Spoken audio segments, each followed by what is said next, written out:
Bueno, acá en el ciclo de charlas que estamos haciendo, hoy tenemos el gusto de estar con Soledad Manín, una abogada docente en temas vinculados con regulación energética.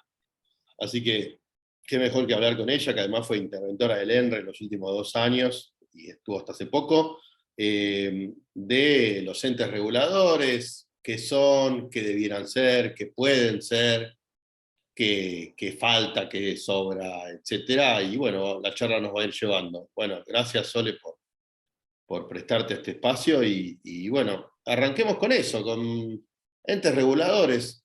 ¿Qué dice la ley que son? ¿Qué son en realidad? ¿Qué pueden ser? Lo que vos quieras contarnos. Hola, ¿qué tal Martín? Bueno, ¿qué tal a todos los estudiantes, a todos los que están escuchando? Y bueno, un placer estar conversando sobre estos temas.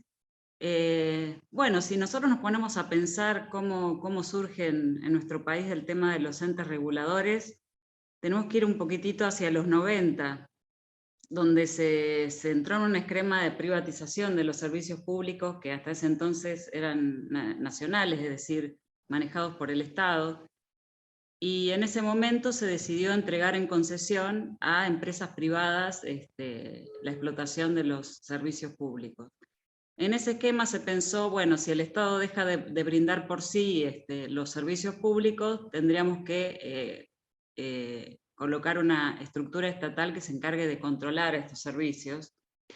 Por lo tanto, con ese sentido se crearon en ese momento los entes reguladores, que si ustedes se fijan, la mayoría son del 90, 90 y pico, inclusive el ENRE, que es del 93. Luego son mencionados en parte en la Constitución, en la reforma del 94, ¿no? Pero bueno, un poco el esquema es ese, es decir, salimos de lo público, donde el Estado hace todo respecto al servicio público, desde la gestión y demás, a un esquema donde el Estado controla la prestación del servicio público que es brindada por privados. Y la particularidad de los entes reguladores es como que tienen las tres funciones del Estado en sí mismos. Tienen función administrativa, que es por ejemplo cuando una persona, una empresa del servicio inicia un trámite, por ejemplo, no sé, obtener una servidumbre administrativa de electroducto por parte de Noria y de Sur para colocar un centro de transformación en un predio X. Bueno, eso va a ser un procedimiento que va a culminar con un acto administrativo. Ahí estaría la función administrativa. También tiene función jurisdiccional, que es cuando hay una controversia entre dos actores del sistema, ya sea un usuario y una empresa distribuidora, por ejemplo, o cuando hay una controversia entre un gran usuario y una transportista. Recordemos que el mercado eléctrico mayorista tiene varios actores que se consideran servicio público al transporte y la distribución de energía eléctrica. Y después está la generación, que es de interés público y se controlan ciertas cuestiones puntuales, como por ejemplo las ambientales, que sí son controladas también en el ente regulador de electricidad.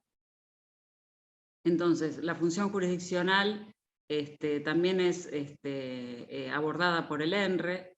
Ya estamos directamente en lo que es el ENRE.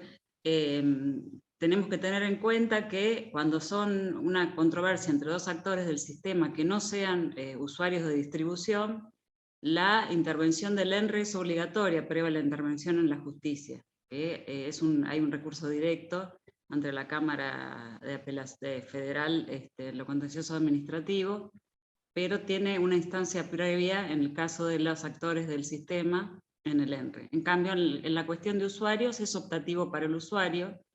Si quiere recurrir al ente regulador, obtenida una resolución o una respuesta o una falta de respuesta, por lo general y lamentablemente, ante la empresa distribuidora, puede ir al ENRE a hacer su reclamo y puede ir a la justicia también a opción del usuario o la usuaria, ¿no?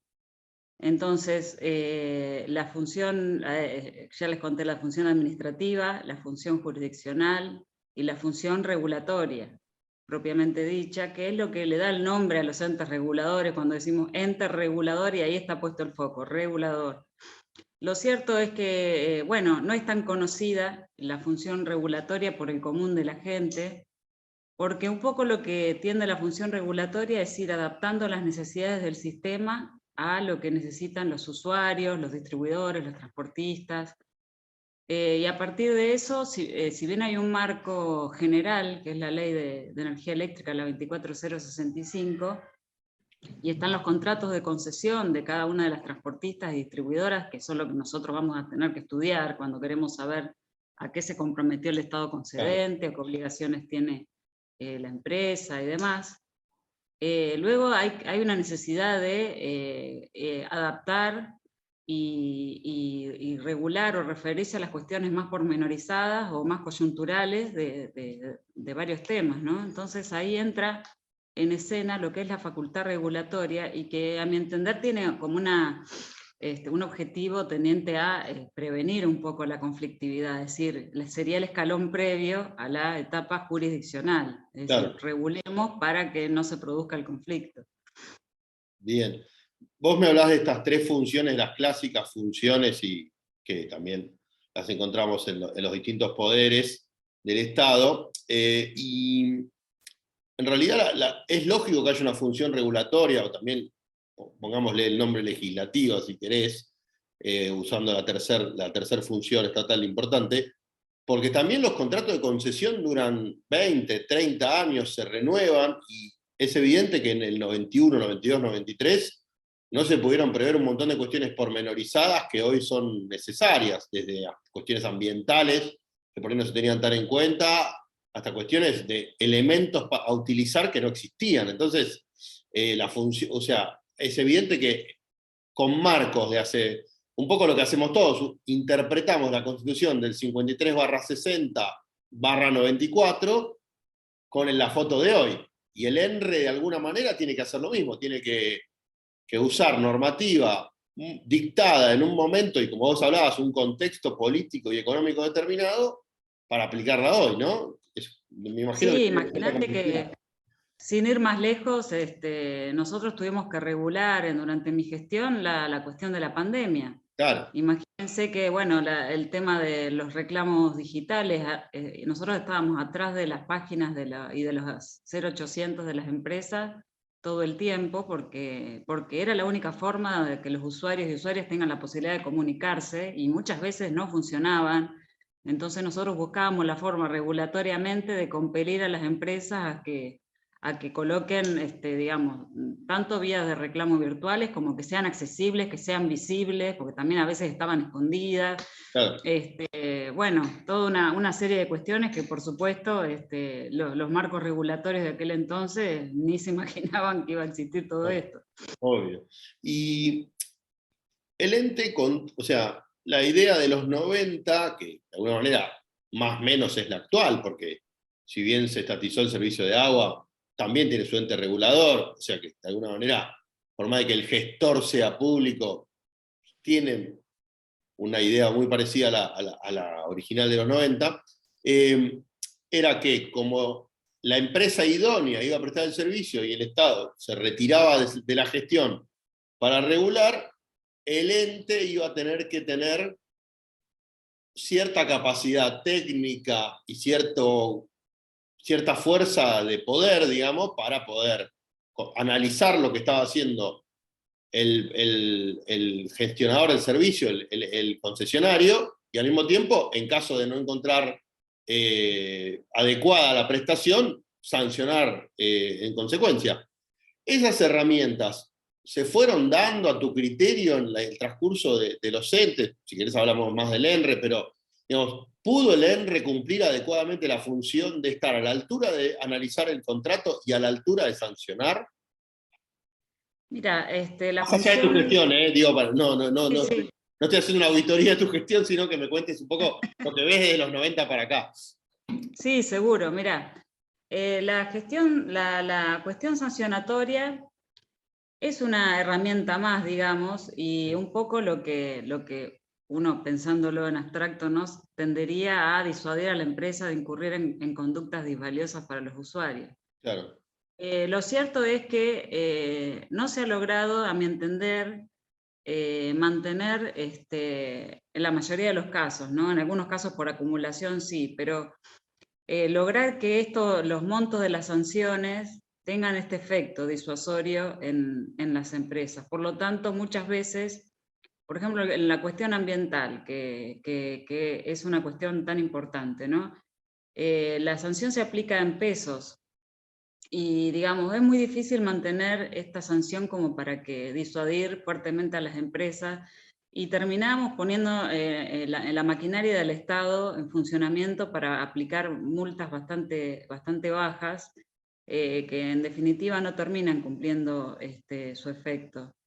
Y lo cierto es que también no están dadas las condiciones para poder sancionar con inmediatez, o con la inmediatez que uno necesitaría como para lograr ese impacto, digamos, que lo que uno pretende es buscar la confianza de las personas, que las personas digan, bueno, este organismo funciona, este organismo responde a mis reclamos, me da una respuesta. Y necesitamos lograr esta confianza dando respuestas, en tiempo oportuno, digamos. Bueno, Y esta es la gran dificultad que se tiene si pensamos que todas las estructuras y las formas de trabajar de la mayoría de los entes reguladores, y en particular de lo que yo he conocido, son procedimientos administrativos que tienen varios pasos, que se dan varias vistas a las distribuidoras, que las distribuidoras a veces no contestan, y que entonces se le vuelve a dar vista, y bueno, es todo un tema que nosotros sacamos en este sentido una resolución que incorpora la teoría de las cargas probatorias dinámicas a la tramitación del ENRE, como para frenar con el tema de las vistas, y la nueva vista, y la nueva vista, porque la empresa claramente no está muy interesada en la resolución del reclamo, y entonces dan vueltas. Y bueno, un poco la idea es eso. Si bien nosotros tratábamos de incidir en las personas que llevan adelante los reclamos, pero creímos que receptarlo regulatoriamente les iba a dar una herramienta que los iba a dejar más bien. tranquilos también, como para poder aplicar esto.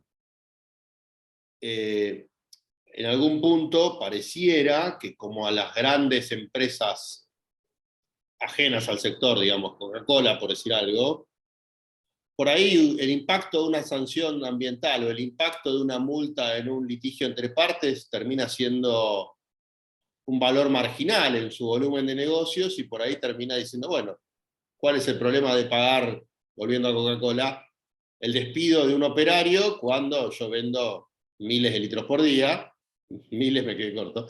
Y por ahí, en algún punto, el plan de los 90 era pensado en una estructura en donde la conflictividad fuera baja, y por ahí no pasó eso. Por ahí la idea era, bueno, como vos decís, disuadir, etc.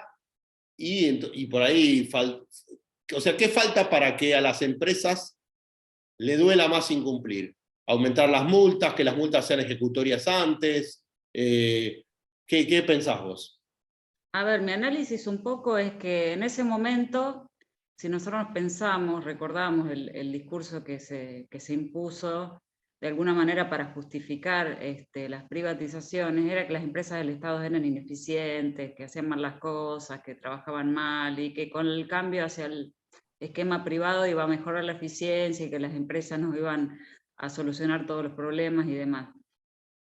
Este esquema se asocia con una intervención del Estado mínima, a partir de la intervención de los entes reguladores, corrigiendo pequeñas cositas que funcionaran mal, porque se entendía que las empresas sabían por sí hacer perfectamente las cosas. Y lo cierto es que, bueno, todo este tiempo ha demostrado que eso no ha sido así, que si bien las empresas tienen toda la información que tal vez los entes reguladores no podemos tener instantáneamente, tenemos que pedirla, esperarla, procesarla, eso nos coloca en una desventaja. Y por otra parte, bueno, las empresas son muchas veces multinacionales, que manejan, bueno, un montón de cuestiones que los entes no manejan. Y la verdad que es complicado, digamos, en el sentido de lo que se pensó, sostener el esquema de control, que debiera ser, tal vez uno se imagina algo más en el momento, ir viendo, y realmente es ex post, es posterior. Bueno, pidamos a ver qué pasó, qué evento, se cayó el poste, bueno, ¿y qué hicieron? Y para esto ya pasó un montón de tiempo, seguramente.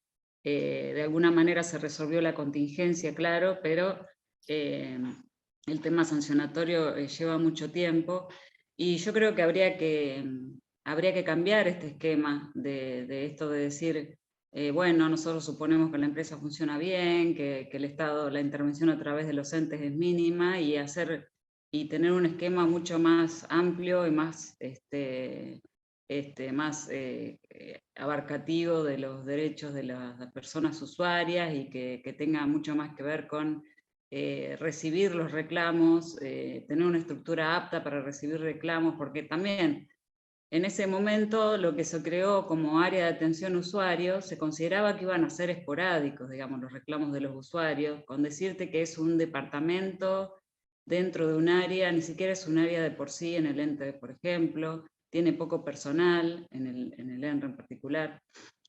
Pero entiendo que en algunos otros entes que conozco es lo mismo, es decir, no está pensado como un esquema para atender gran cantidad de reclamos, sino como simplemente decir, bueno, si falla la regulación porque no llegamos a regular algo, bueno, por ahí hay algún reclamo y este va a ser el indicador de que la regulación es insuficiente o demás. Y lo cierto es que hemos tenido que dar, los entes reguladores tienen que dar respuesta a muchísimas situaciones a partir de los reclamos de los usuarios, que son quienes nos muestran, a través de las asociaciones también y demás, a que nos muestran dónde están las fallas del sistema, y que nosotros necesitamos que concurran, que vengan a nosotros a hacer su reclamo como para poder brindar un mayor servicio y seguir de cerca los comportamientos indebidos de las empresas. Sí. Y vos aplicás una sanción, sacás una resolución, se aplica una sanción a determinada distribuidora, la sanción puede ser recurrida ante la Cámara, eso suspende el efecto de la sanción, ¿no? O pagan y tienen que recurrir, ¿cómo es? En el caso de las multas a usuarios, antes de interponer cualquier tipo de recurso, las tienen que pagar. Bien. Recién después pueden recurrirlas. En el caso de multas al Tesoro, que son las multas por ejemplo, por la servidumbre, por seguridad pública, por otras cuestiones, digamos, pueden recurrirlas antes de pagarlas. Bien. Una de las funciones que tienen los entes, el ENRE y los demás, es en la etapa de renegociación de una tarifa.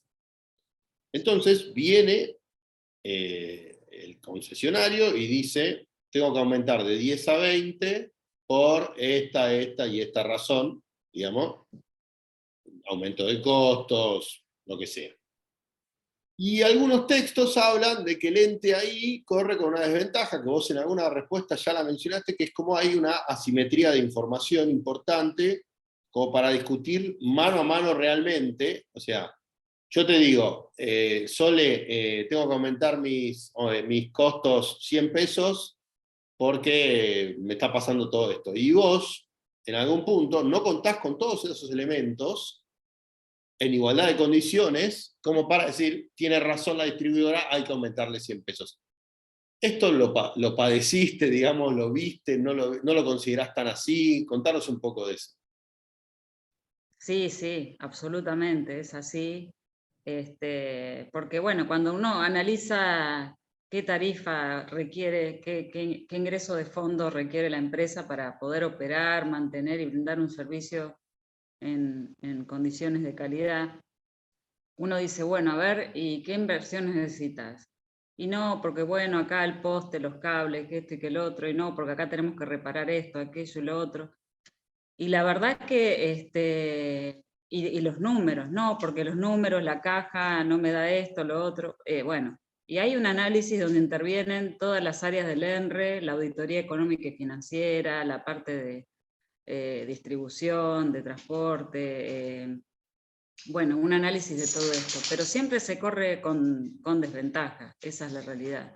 No se tiene, digamos, las empresas encuentran miles de triquiñuelas para por ejemplo, ponen obras que ya estaban reconocidas en otra revisión tarifaria o el nombre que tenga, la vuelven a poner, y si uno no la encuentra, pasa de nuevo, entonces uno tiene que andar buscando a ver si no le pusieron con otro nombre o lo que sea. Después las manganetas por decirlo mal y pronto, financieras, de que una plata que aparece en un lado sale en el otro, y uno tiene que andar buscando, y lo hace obviamente con el mayor grado de detalle posible, con todas las habilidades de los técnicos puestas a disposición de eso, pero la verdad es que no tenemos los entes reguladores todas las herramientas que sí tienen las empresas a disposición.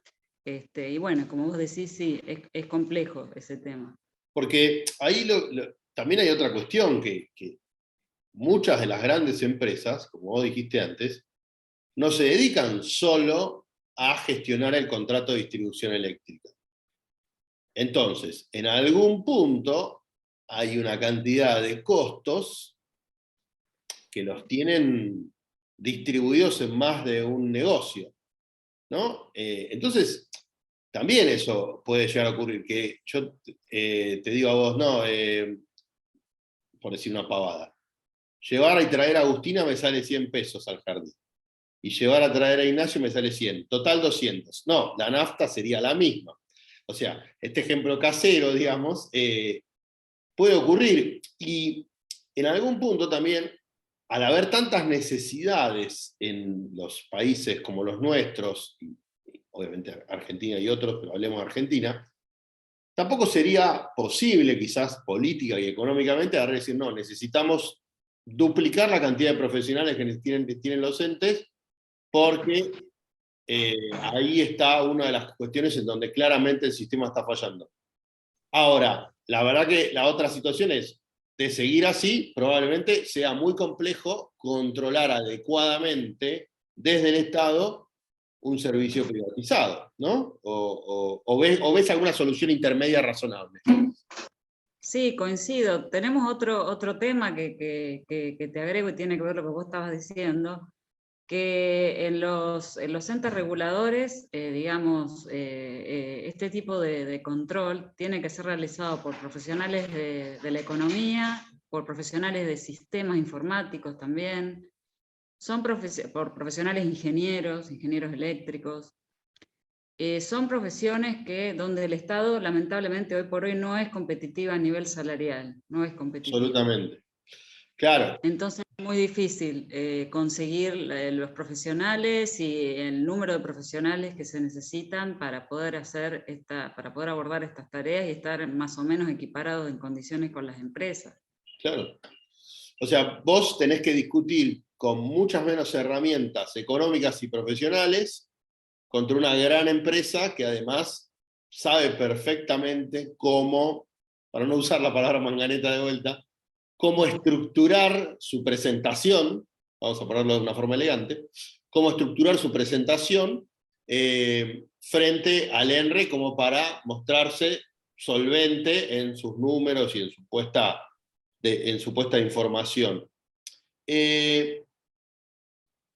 ¿Y cuál sería la solución entonces? Si pudiéramos pensar en los ENREs, el ENRE y los demás entes hoy corren con desventajas económicas, profesionales, de información, etcétera, y por lo tanto, al menos en ese sentido, el esquema pensado en los 90 tiene una falla. Vamos a dejarlo ahí, después hay cuestiones más ideológicas, pero por lo menos no funcionó como incluso los defensores del sistema lo pensaban. ¿Qué se puede hacer? ¿Hay algo para hacer o realmente con esta situación, con esta descripción un poco negativa de la situación, no se te ocurre, o vos tenés alguna bala de plata para decir, bueno, quizás se podría hacer esto? Sí, a ver, yo pienso bueno, que claramente el esquema de la privatización no funcionó y que tal vez debiera volver a manos del Estado los servicios públicos, eso como de máxima, ¿no? Y como solución intermedia, bueno, se debería pensar bueno, hacer entes más competitivos a nivel profesional, como para poder ampliar la planta de Porque la plata personal. volvería. O sea, si yo contrato un ingeniero eléctrico de 500.000 pesos de sueldo, pero él me analiza el contrato, o ella, ¿no? Me analizan el contrato y detectan una irregularidad de 500 millones de pesos, digamos, es una inversión estatal interesante para hacer. Es decir, bueno, el ente no puede competir con este nivel salarial. Bueno, como pasa con, si querés, YPF, que YPF tiene mejores sueldos que la planta estatal en general, porque claro, el volumen de negocios que se discute es otro. Por tanto, quizás una de las cuestiones es que los entes tengan otro régimen escalafonario, quizás, por lo menos para la alta gerencia, no sé si para la persona que atiende público, que en su caso es igual al que atiende público, o a la que atiende público en el Ministerio de Cultura, pero por ahí, para la escalafón profesional de alta gerencia, sí se requiere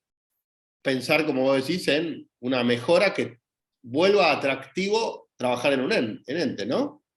Sí, además tengamos en cuenta que el ente se financia en su mayoría con la tasa de fiscalización y control que le cobra a los actores del sistema, por lo cual no es digamos, no, no es todo pérdida, entre comillas, para el Estado que tiene que financiar, sino que de alguna manera se financia a sí mismo en gran medida con esta tasa.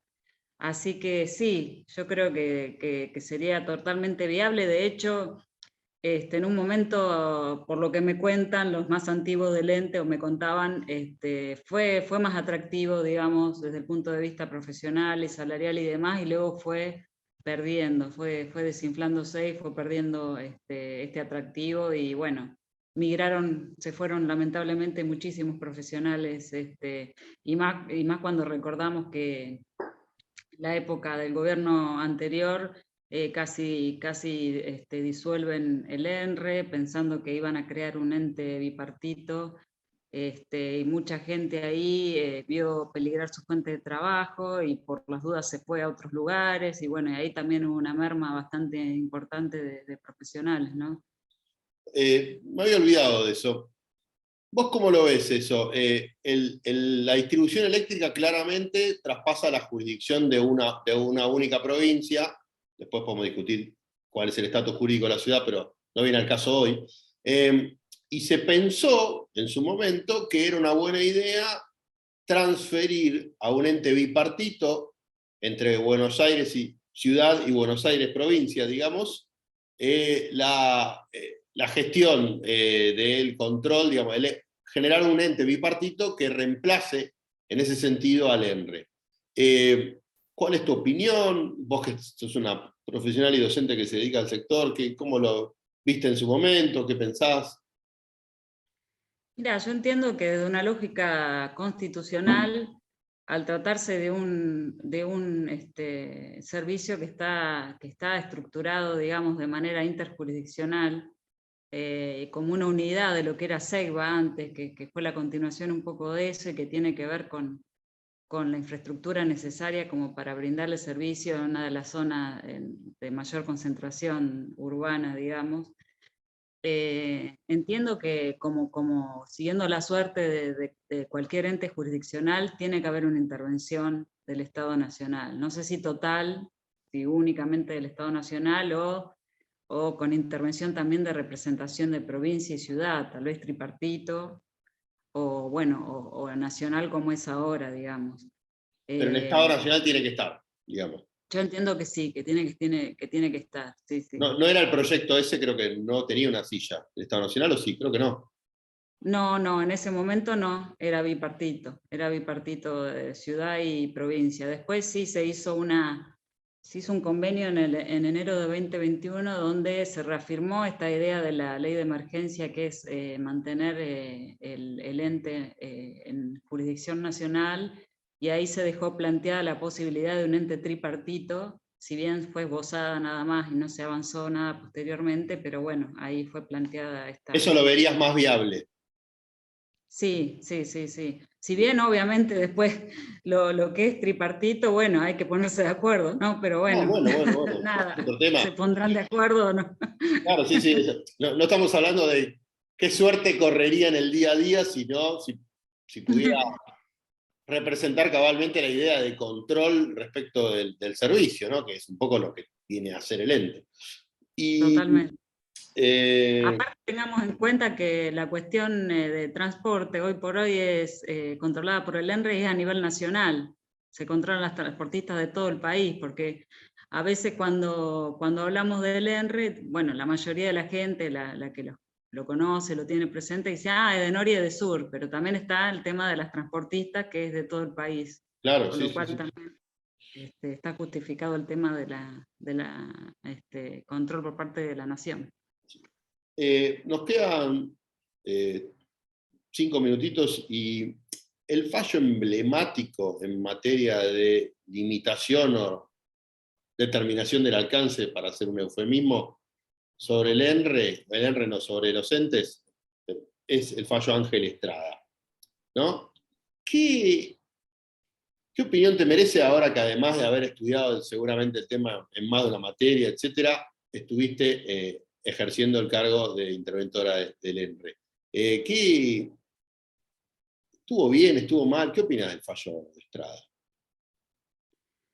Y bueno, la sensación, yo te transmito la sensación de que he tenido hablando con usuarios, usuarias y en la función del ENRE, cuando uno dice, ¿y qué más podemos hacer? Es como que nos quedamos cortos a veces, cuando lo único que podemos hacer desde el ente es aplicar el marco regulatorio y no tenemos la posibilidad de brindar resarcimiento alguno a la persona usuaria, a En partir algún de que no. punto, para los que no lo tienen tan fresco, haber limitado, digamos, a la sanción y obligar a iniciar un daños y perjuicios por fuera de este procedimiento, obliga a los usuarios a iniciar dos acciones, a priori, como si esto fuera fácil a nivel económico, temporal, lo que sea. Eso ya parece en contra de la protección constitucional de los usuarios.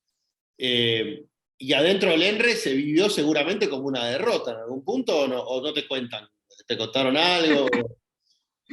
Eso me lo han mantenido en reserva, no me han contado mucho, pero sí, lo cierto es que, mira, te puedo decir que hay un procedimiento que es parecido a un procedimiento indemnizatorio, que es el de daños en artefactos eléctricos provocados por mala calidad del servicio, de Bien. oscilaciones de tensión. Y es un procedimiento que, bueno, de alguna manera es de resarcimiento, no es sancionatorio de por sí, pero tiene que ver, si nosotros lo asimilamos con la Ley de Defensa del Consumidor, con daño directo, con lo que efectivamente se puede probar que fue dañado como consecuencia de esta mala prestación del Ese. servicio. Y bueno, la verdad que es un procedimiento que digamos, funciona bien, pero es bastante engorroso en cuanto a los papeles que hay que presentar. Voy a presentar muchos presupuestos y las empresas, los negocios cobran por los presupuestos y Ah, demás. claro. Entonces, es como que tenemos esa experiencia que está, pero no es 100% satisfactoria tampoco, digamos, desde el punto de vista de lo engorroso que termina resultando. Pero sí, realmente nos quedamos con sabor a poco y más que nada cuando hablamos de personas usuarias individuales, digamos, residenciales, y que estamos hablando por ahí de pérdidas que lo que es para una empresa no existen, digamos, son Son monedas, y mínimas. Sí. para lo que es la persona es muchísimo, le afecta muchísimo la economía familiar. Por lo tanto, sí, habría que pensar algún tipo seguramente de solución intermedia como para poder contemplar esta situación y no obligar a hacer juicio a las personas. Claro, porque en definitiva terminan siendo juicios muy complejos para las personas muchas veces, porque para las personas el daño ha sido grande, pero incluso para el Poder Judicial son cosas menores. Entonces, la verdad que parece un fallo que en algún punto desprotege a quien debía proteger de acuerdo al artículo 42 de la Constitución. Da la impresión. Sí, sí, exactamente. Bueno, Laura es tu hermana. Sole, te agradezco, ya te dije que tenés una voz parecida. Te agradezco un montón que hayas participado y bueno, para mí salió buenísimo, espero que te hayas sentido cómoda y nos estamos viendo. Bueno, sí, me encantó, me sentí muy cómoda, es siempre muy agradable para mí poder compartir los pensamientos sobre este tema, es muy interesante y da para seguir siempre Sí, obvio. pensando y reflexionando. Así que bueno, gracias por el espacio y saludo para todos y todas. Bueno, muchas gracias. Ahí.